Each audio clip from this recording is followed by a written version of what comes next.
여러분 안녕하십니까? 진리로 여는 성경 여수른입니다. 오늘 날씨 엄청 많이 춥네요. 감기 조심하시고요. 이제 코로나도 막바지를 향하는 것 같은데 모두 건강에 유의하시는 시간들, 날들이 되시기를 원합니다. 오늘 은혜 받으실 요한복음 42강의 말씀을 가지고 한 말씀 한 말씀 풀어가면서 우리가 은혜를 나눌 텐데요. 자, 보세요. 예수님이 제자 중에 한 사람, 고 시몬 베드로랑 이제 안드레에게 얘기를 하는 거예요, 지금. 안드레한테. 그러면 이 말씀이 있기 전에는 어떤 내용이 있었는가 하면, 지난 시간에 우리 예수님께서 빌립에게 질문하는 장면이 나오잖아요.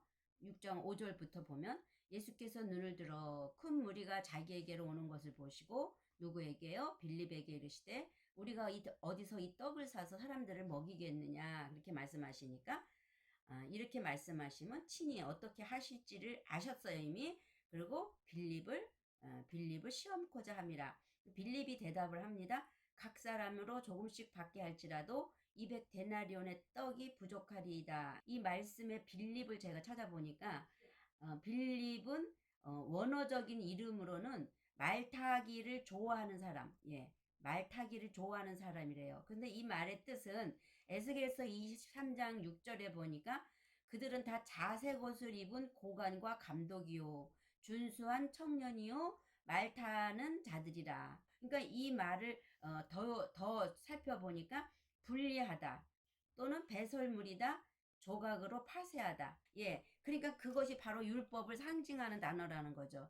그러면 지금 빌립은 율법의 대표적인 인물인 거예요. 근데 이제 안드레를 보니까 안드레는 언어적 의미가 남자다운 그래요. 남자다운. 그 남자다운을 의미하는데 아네르라는 단어를 쓰거든요. 그 아네르는 남자로서의 그 한 개인을 의미하는데 자신의 그 영혼의 상태, 그러니까 안드레라는 말에 중성을 사용한 것은 자신이 파이다리온이라는 상태적인 표현, 그러한 나는 어린 아이다라고 표현을 하고 있는 거죠.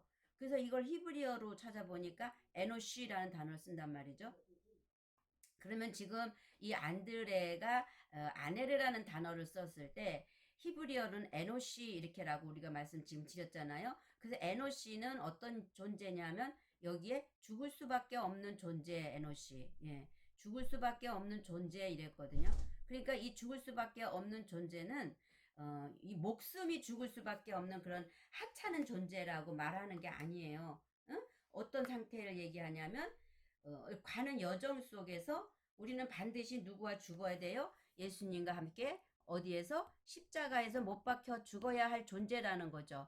근데 여기 보다 고귀한 120 할 때는 우리가 뭘 쓰냐면 아담이라는 단어를 쓰거든요. 그럼 아담과 에노시는 다른 차원이겠네요. 그렇죠? 에노시는. 이것이 남자로서 또는 사람으로서. 근데 여기에서 에노시라는 단어는 남자라는 그 개인을 설명할 때 얘기고요. 그 다음에 사람이라고 할 때의 아담은 헬라어는 안드로포스인데 이 상태는 뭐 하냐면 고귀한 사람이 되었다라는 거죠. 그러면 우리가 제가 점진적 한다라면 여기에 이렇게 섞여 있는 혼합된 무리가 있다라면 과정을 거쳐서 여기에 올 때 비로소 땅에서의 어떤 남자, 그 다음에 갔을 때 여기에서의 아담, 그럼 이 상태가 에노시라는 거가 되겠네요. 그렇죠? 그래서 지금 에노시는, 그런데 이 존재는 어떻게 해야 되는 존재다? 죽을 수밖에 없는 존재다. 그러면 아까 빌립의 상태가 있었고, 그 다음에 에노시가 상태가 있는, 이게 누구야? 안드레가 있었고, 그리고 나서 이제 십자가가 있겠죠, 예수님이. 그리고 나서 여기 거듭난 새로 태어난 영혼이 있을 거고, 그리고 나서 이제 요단강 건너가는 과정을 통과해서 가나안에 들어가는 과정을 이제 설명을 하고 있는 거예요. 그래서 제가 아까 얘기한 3일길을 갈 때 지금 여기에서는 에노시는 파이다리온, 여기서는 파이스, 여긴 파이다리온, 여기는 파이디온. 이런 과정에 세 과정을 거쳐간다. 그 지금 종교는 거의 다 여기에 머물고 있죠. 여기에서 10가지 기적, 재앙, 막 이런 거 어떤 치유, 축사, 여기에 지금 매여 있는데 여기는 이들은 아직까지는 모두 못 걷는 거예요. 홍해도 못 걷는 상태라는 거죠. 그럼 여기 건넜을 때 비로소 하늘에서부터 만나가 내리고 율법이 임하는 거예요. 여기에서는 율법이 없었다는 얘기죠. 그럼 이 율법은 뭐 하는 거라고요? 죄를 보게 하는 거고 죽이는 거잖아요. 그래서 이때 당시가 죽을 수밖에 없는 존재다라고 설명을 하고 있는 거거든요. 그리고 여기를 이제 요단강을 건너갈 때 비로소 하나님의 아들로 인쳐지는 영이 구원을 받는 육의 단계, 혼의 단계, 영의 단계가 차차차 전진적으로 구원을 받는 상태. 근데 예수님의 사역은 어디였다고요? 여기였죠. 여기 예수님의 사역은 그리스도의 사역은 여기죠. 그래서 여기는 누굴 통해서 모세를 통해서 나타내신 거라면 자 그런 어떤 과정들을 지금 설명을 하고 있는 것이다. 그래서 에노시는 죽을 수밖에 없는 존재인데 이 죽음은 육신의 목숨을 죽는 게 아니라 그의 그 자아의 죽음을 가게 되면서 이제 영이 깨끗이 이제 청소되어지는 과정을 가고 있는 거죠. 근데 이제 우리가 이 언뜻 성경을 볼 때 안드레가 이제 뭐라고 얘기해요? 여기 한 아이가 있습니다. 그러니까 마치 예수님을 따르는 어떤 조그만 아이가 있었는데 그렇게 볼 수 있겠죠. 근데 마태복음 14장 17절에도 병행 구절이 있는데 제자들이 이르되 여기 우리에게 있는 것은 이렇게 얘기해요. 저들에게 먹을 것을 주라. 그러니까 어떤 한 아이가 오늘 본문은 한 아이라고 나와 있지만 여기 우리에게 있대요. 그러면 여기 우리라고 말할 때에 예수님과의 대화하고 있는 누굴 얘기하는 거예요? 제자들을 얘기하고 있는 거거든요. 그러니까 여기 우리에게 12제자에게 있는 것은 떡 5개와 물고기 2마리 뿐이니이다 라고 대답을 합니다. 그러니까 이 떡은 그럼 뭐였냐면 제자들이 갖고 있었던 율법의 말씀의 떡이 되겠죠. 그들이 갖고 있는 것은 뭐였냐면 보리떡 이렇게 얘기를 하고 있거든요. 자, 보리떡이라는 것은 기본적으로 그 샤르라는 단어를 쓰고 있는데 폭풍우를 치다 또는 두려워하다 공포에 떨다 뭐 이런 회오리 치다 그러니까 뭔가 막 몰려오는 폭풍우에 그 비를 맞음으로 인해서 두려워지는 그러니까 이런 먹는 떡이 아니죠. 이렇게 먹는 떡. 그러니까 우리가 이렇게 자꾸 시각을 바깥에 보이는 것에다가 초점을 맞추면 성경이 안 열어져요. 지금 보리떡 그러니까 보리로 만든 떡으로 알고 여러분들은 지금 그들의 육신의 배를 채우는 걸로 지금 오병이의 기적을 보고 있잖아요. 보리떡이라고 번역되어 있지만 그들이 갖고 있는 것은 그 보리떡이 주는 의미 폭풍우 치고 두려워하고 회오리치고 하는 그런 어떤 마음의 상태를 이 보리떡이라는 것의 비유로 주신 거구나라고 이해를 하면서 이 말씀을 해석을 해 가야 할 줄로 믿습니다. 민수기 5장 15절 말씀에 증명이 돼요. 그 아내를 데리고 제사장에게로 가서 그를 위하여 뭐요? 보리, 가루, 에바 10분지 1을 예물로 드리되 그것에 기름도 붓지 말고 유향도 두지 말라 하자. 보리가루 그래요. 보리. 여기도 보리가 나오죠. 그러니까 두려워하는 마음, 회오리치는 그런 어떤 폭풍우치는 그런 상태에 있는 존재를 얘기하는 거란 말이에요. 그것도. 근데 그들에게는 아직까지 기름을 붓지 말고 유향도 두지 말래요. 왜 그들에게 이 기름 그러면 성령을 상징하죠. 유향, 기도. 그러니까 그걸 왜 붓지 말라 그래요? 이 보리는 회오리치고 이런 자는 반드시 어떻게 해야 되는 게 남아 있는 거예요? 죽음을 통과해야 깨끗한 그릇이 돼서 그때 비로소 성령의 기름이 부어진다는 얘기죠. 그러니까 아무리 성령의 여러분들이 사역을 하고 치유를 한다고 해서 그들이 죽지 않고 죽음을 갖추지 않은 자들에게 뭐 성령의 기름 받아라, 기름 받아라 그런 거는 하면 할수록 그들에게 더 악한 하나님과의 관계성에서 더 멀어지게 하는 그러한 일들을 하는 자들이 된다는 거예요. 그래서 주여 주여 하는 자가 하나님 도무지 알지 못한다는 그런 두려운 자리에 들어갈 수밖에 없다라는 거예요. 그러니까 이 성령의 기름 부으심이라는 것은 하나님의 진리의 말씀을 그들에게 전해 주어서 십자가의 죽음을 통과한 자들에게 이 말씀이 들어감으로 말미암아 윤활유가 되어지고 이 말씀이 깨달아지고 알아지고 그걸 통해서 향기로운 하나님 앞에 기도가 올라가게 되는 건데 그렇게 되어지지 않은 자들에게 아무리 성령의 진리의 말씀을 전해줘도 그들이 십자가를 통과하지 않았기 때문에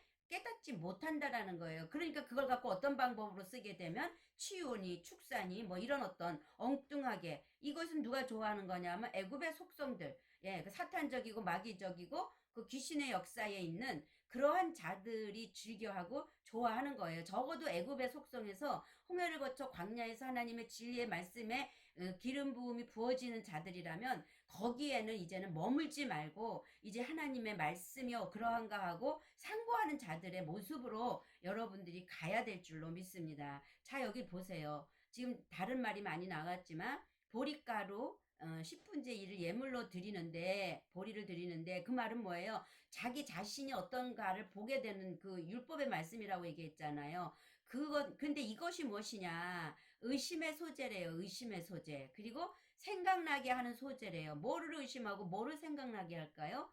그러니까 여기 곧 죄악을 뭐 하는 거다? 생각나게 하는 것이다. 예. 그러니까 이 보리가루로 하나님 앞에 예물을 드리라는 것은 죄악을 생각하게 함으로 말미암아 내가 죄인입니다 하는 고백을 하게 하는 거죠. 그렇게 죄악입니다라고 고백을 할 때 우리가 예수님의 그 십자가의 그 보혈이 우리에게 부어지는 거고 뿌려지는 거고 그 권세가 우리에게 나타나는 거고, 그 권세가 누구를 위해서 쓰는 게 아니라 내 자신의 존재를 인식하면서 내가 누군지를 보게 되고 예수님 앞에 하나님 앞에 무릎 꿇는 존재가 되어져서 회개의 역사가 일어나게 되는 거죠. 진정한. 그래서 나의 옛된 어떤 속성이나 성품들을 다 내어버리고 오직 그 하나님의 속성과 성품으로 내 안에 채우는 역사가, 그렇게 되기 위해서는 채우는 게 바로 채워지는 게 아니라 어떻게 채워져요? 씻어야죠. 예, 그 죄악이 깨끗이 씻어지는 과정을 통해서, 그것이 완전히 씻어지는 것은 요단강을 건너갔을 때,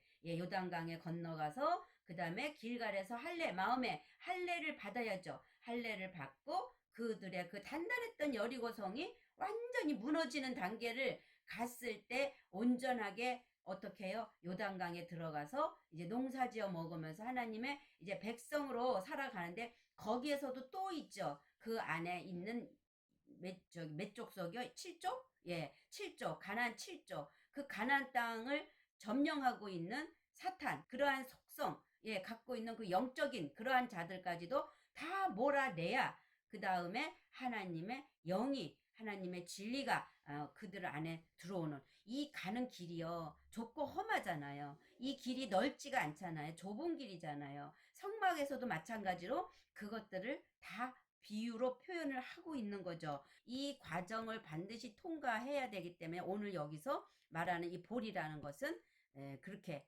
뭐 하는 거예요? 죄악을 그러니까 이게 말은 뭐예요? 율법이잖아요, 율법. 예. 율법을 통과하지 않고 또 율법에서 이 죄악을 생각나게 하는 십자가를 통과하지 않으면 절대로 가나안 땅에 들어갈 수 없다. 보리떡 한 덩어리가 미디안 진영에 굴러 들어와 한 장막에 이르러 그것을 쳐서 무너뜨려 위쪽으로 엎으니 그 장막이 쓰러지더라. 어떤 장막이요? 옛사람의 속성의 장막이 삭제되는 거죠. 그럼 이 보리떡이 하는 역할은 뭐예요? 예수 그리스도가, 예수님이 보리떡으로 비유한 거예요. 예수님이 오셔서 율법의 말씀, 진리의 말씀, 율법 진리의 말씀으로 옛사람의 속성을 깨부시는 거죠. 예, 그래서 장막이 쓰러지더라. 좀 더 우리가 이제 이해를 돕기 위해서 병행 구절인 마태복음을 잠깐 보면 여기서는 지금 무슨 사건이 있어요? 요한이 목을 베는 사건이죠. 그래가지고 소반에 얹어서 소녀에게 주니까 누구에게로 그 머리를 갖다 줘요? 자기 어머니에게로. 그러니까 세례 요한은 결국은 어떻게 자기 어머니, 육체의 어머니에게서 났잖아요. 그러니까 나의 어떤 사고, 생각, 그 모든 어떤 것들을 다시 뭐 하는 거예요? 돌려주는 거예요. 육체의 부모에게 돌려주는 거예요. 그리고 이제 요한이 죽고 시체를 가져다 장사하고 와서 이제 예수님께 아뢰잖아요. 이 과정이 지금 다 비유로 설명이 되어져 있다는 거죠. 그러고 나니까 비로소 어떻게 해요? 자, 예수님이 이제 시대가 오는 거죠. 세례 요한이 옥에서 목베임을 일어나는 그 사건은, 세례 요한은 율법의 마지막 선지자였기 때문에, 그리고 또 그 목이 잘려서 그 어머니에게 갖다 주었다라는 것은 그 육신적인 어떤 육체의 어떠한 것들이 완전히 삭제되어진 그것을 지금 설명하는 거죠. 거기에서 이제 한 발 더 가면 이제 율법의 시대는 끝나고 예수님의 구원의 시대가 이제 오고 있음을 이제 시사를 하고 있는 모습을 우리가 이제 세례 요한이 목배임을 받았다라는 걸로 볼 수 있거든요. 근데 이제 그 말씀 이후에 이제 그렇게 목배임을 받고 나서 예수님이 들으시고 배를 타고 이제 떠나가십니다. 예, 그러면서 따로 빈들에 가시니까 무리가 듣고 여러 고을로 따라서, 그러니까 자, 배를 타고 갔다는 것은 무리를 건넜다는 얘기잖아요. 그리고 이제 빈들에 갔다라고 얘기할 때는 홍해 바다를 건너서 빈들 광야로 들어가시는 거죠. 왜? 예수님의 사역은 이게 비유예요, 다. 그 실질적인 사건을 그리지만 그 말이 주는 의미를 성경 66권을 통틀어서 갖다가 이렇게 비유적인 설교에다가 초점을 맞춰야 되는 거예요. 빈들은 뭐냐면 고독한 뭐 이런 광야를 얘기하는 거거든요. 예수님은 광야에 오셨기 때문에, 예. 그래서 무리가 듣고 여러 고을로 걸어가서 따라가요. 그러니까 예수님을 이때 따르는 자들이 있었다는 거죠. 예수께서 나오사 이제 큰 무리들이 따라와요. 오합지졸입니다. 보시고 그들을 어떻게 여겨요? 불쌍히 여기서 그 중에 있는 병자를 고쳐주시니라. 자, 어떤 병자를 고쳐주었을까요? 이 원어를 또 찾아봐야 되겠죠? 저녁이 되매 제자들이 나와 이르되 이곳은 빈들이요. 예.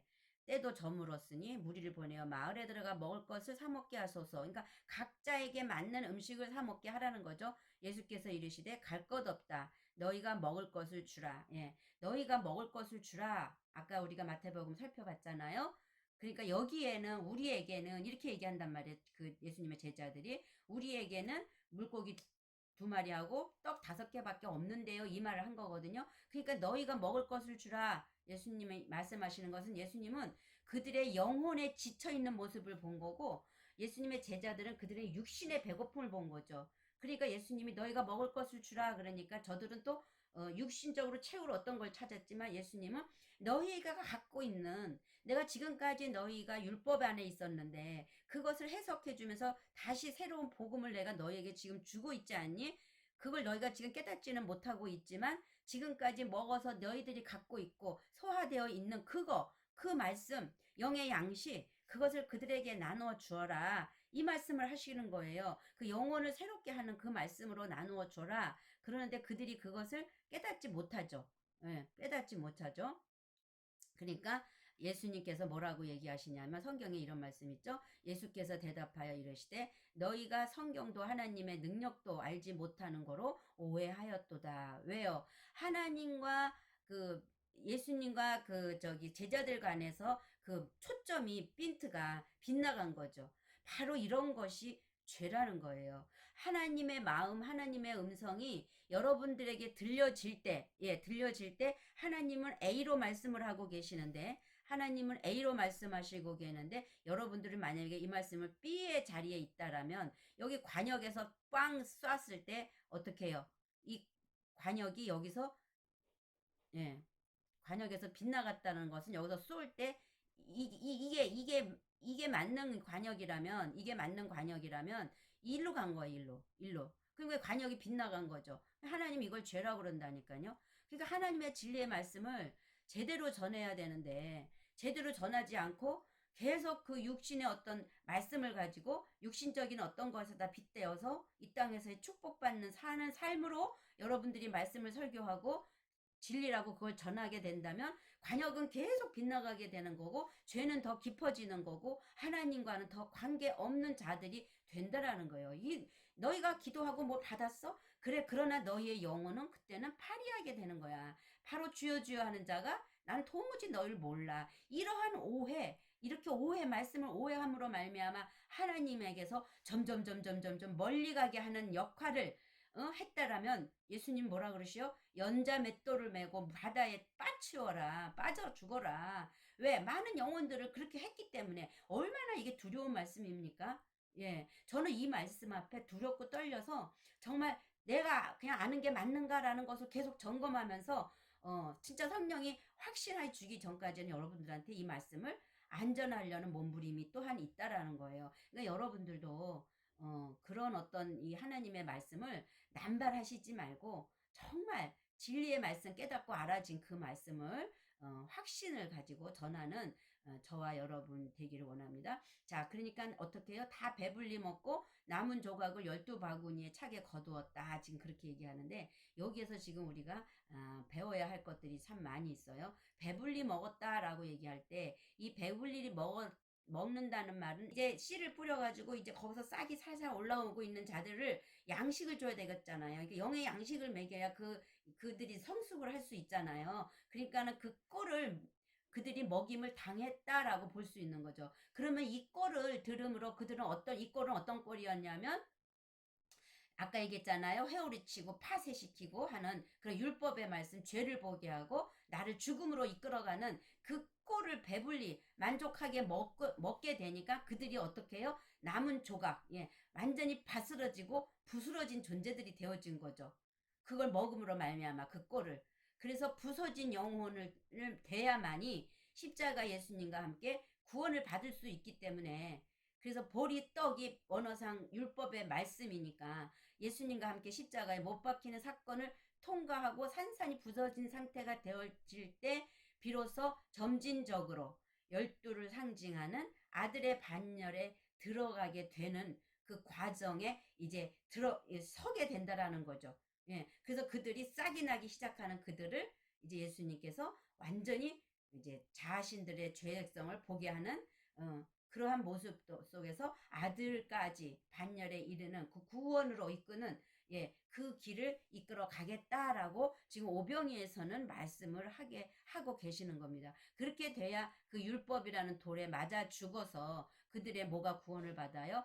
혼을 구원을 받을 수 있기 때문이에요. 왜? 이들은 이미 육의 구원은 애굽에서 탈출하면서 받았어요. 그 다음에 이제 그들의 혼이 구원을 받아야 되는데 여기에서 거두었다가 보니까 아이로예요. 아이로. 근데 이 아이로는 제가 계속 뭐라 그랬어요? 아이로는 구원하다, 들어올리다. 그러니까 땅 차원에서 뭘로? 하늘 차원으로. 이제 싹이 난 그들에게 하나님의 말씀, 예수 그리스도의 말씀이 계속 전해짐으로 말미암아 그들이 그 율법의 말씀에 해석해 주는 그 말씀을 통해서 자기 자신의 모습을 보게 되고 십자가의 죽음을 통과하게 되니까 어떻게 해요? 구원을 하게 되죠. 근데 이 구원은 들어올려요. 하늘 차원으로 들어올리다. 그래서 히브리어는 나사 이렇게 얘기를 한다고 얘기했잖아요. 결국 구원받은 그 혼들이 12광주리에 가득 찼다는 것은 이제 아들들로 되었다라는 그 의미의 시작점을 여는 걸로 여러분들이 보면 될 줄로 믿습니다. 그리고 같은 내용을 한번 구약에도 있어요. 살펴볼게요. 왕하 4장 42, 44절에 보면 한 사람이 바알 살리사에서부터 와서 처음 익은 식물 곧 보리떡, 여기서도 보리떡이 나오죠. 이식과 그러면서 자료에 담은 채소를 하나님의 사람에게 들린지라. 이 하나님의 사람은 엘리사예요. 저가 가로되 무리에게 주어 먹게 하라. 사환이 가로되 어찌미니까 이것을 100명에게 베풀겠나이까 하나 엘리사는 또 가로되 무리에게 주어 먹게 하라. 여호와의 말씀이 무리가 먹고 남으리라 하셨느니라. 저가 드디어 무리 앞에 베풀었더니 여호와의 말씀과 같이 다 먹고 남았더라. 같은 내용이죠. 여기서는 엘리사와 사환의 관계고 신약에 와서는 예수님과 제자들의 관계가 지금 똑같이 여기서도 근데 보리떡이 나온단 말이에요. 그래서 구약 히브리어로 원어로도 보리떡은 아까 제가 샤르라고 말씀드렸죠. 폭풍을 치다, 떨다, 두려워하다. 근데 처음 익은 그랬어요. 처음 익은 것은 뭐냐면 배개하다, 결실하다. 그래서 태를 열다 뭐 이런 의미가 있단 말이에요. 그러니까 첫 아이를 또 낳다. 여기 첫 아이를 낳다. 새 열매를 맺다. 그러니까 처음 익은 열매의 보리떡. 처음 익은 열매. 보리떡. 그러면 이게 뭐냐면 처음 익었다라는 것은 천년매라는 것은 예수 그리스도를 얘기하는 거죠. 우리가 이건 그냥 상식적으로 다 알잖아요.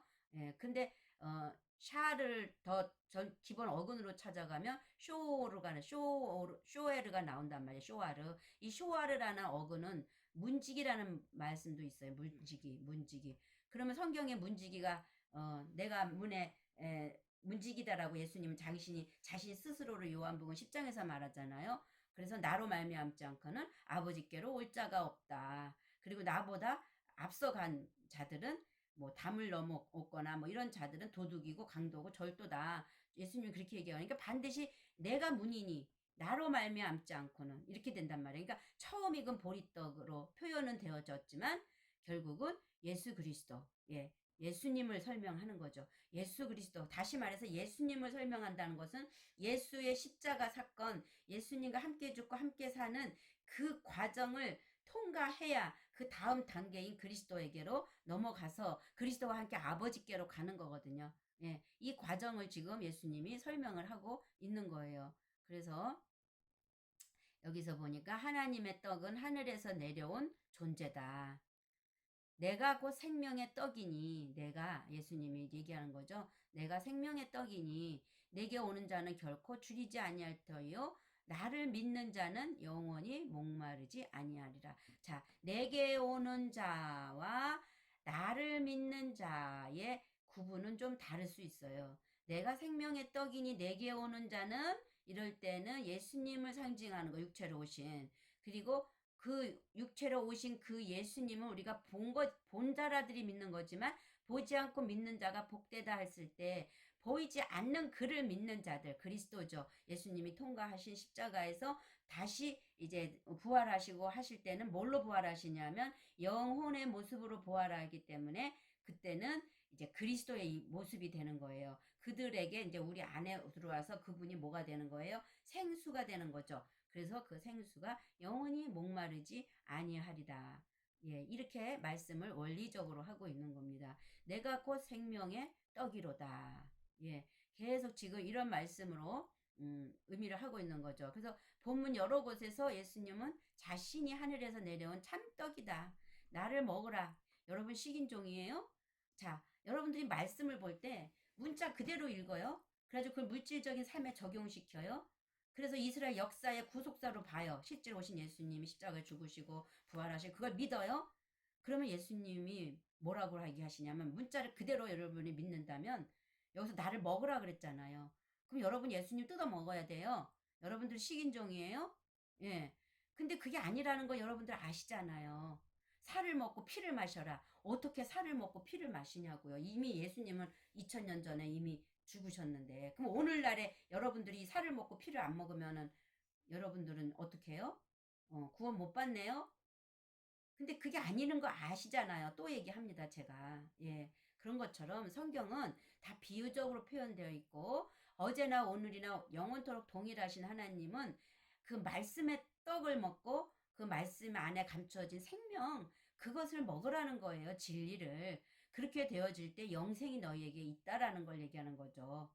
그것은 우리 안에 하나님의 말씀으로 거듭난 생명이 계속 자람으로 말미암아, 그분은 바로 누구냐면 예수 그리스도라는 거죠. 그리고 말미암아 우리가 하나님과 하나 되는 역사가 일어나는 거를 지금 설명을 하는 겁니다. 그래서 하나님의 말씀이 육신을 입으시고 우리의 마음 땅에 내려오심을 지금 표현하고 있는 거고, 내 살은 육체로 오신 예수님의 죽으심, 즉 인성이죠. 인성, 사람의 아들이니까, 그쵸? 인자 이럴 때 의미하는 것이고, 내 피는 그 안에 있는 영, 생명. 그러니까 그거는 뭐예요? 신성이죠. 여기에선 로고스, 여기선 레마. 이해 가시나요? 그래서 예수 그리스도는 인성과 신성을 다 가지신 분이다. 자, 우리 계속 더 볼까요? 나는 하늘로서 내려온 산떡이다. 계속 주님은 나는 하늘에서 내려온 산떡이다. 이 떡을 먹으면 영생하리라. 그러나 이 세상의 생명을 위한 뭐라 그래요? 내 사르크스, 살덩어리, 고깃덩어리라는 거예요. 그러니까 이건 결국은 뭐냐면 십자가의 죽음으로 그 처리하시는 거죠. 쭉 이런 말씀들로 연결이 되어져 있습니다. 하늘로서 내려온 떡, 조상들이 먹고도 죽은 그것과 같지 아니하여 이 떡을 먹는 자는 영원히 살리라. 하늘에서 내려온 떡이니 조상들이 먹고도 죽은 그것 뭐예요? 만나죠. 이거는 육체에 대한 어떤 거라는 거예요. 그러나 하늘에서 내려온 떡은 진리예요. 진리고 생명이기 때문에, 그래서 이 떡을 먹는 자는 영원히 살리라. 광야에서 주는 율법의 떡과 그 율법의 떡은 먹으면 어떻게 해요? 죽는 거예요. 그게 아니고 진리는 어떻게 해요? 생명을 준다라는 얘기. 오늘 이러한 말씀으로 예수님이 오병이어에 대해서 꾸준하게 말씀하고 있는 모습을 볼 수 있습니다. 오늘은 여기까지 말씀을 마치고요. 다음 시간에 기회가 되면 물고기, 그 물고기가 두 마리가 주는 그 의미는 과연 무엇일까 하는 부분에 또 보충 설명하면서 말씀을 나누고자 합니다. 여러분 듣느냐고 고생하셨어요. 샬롬.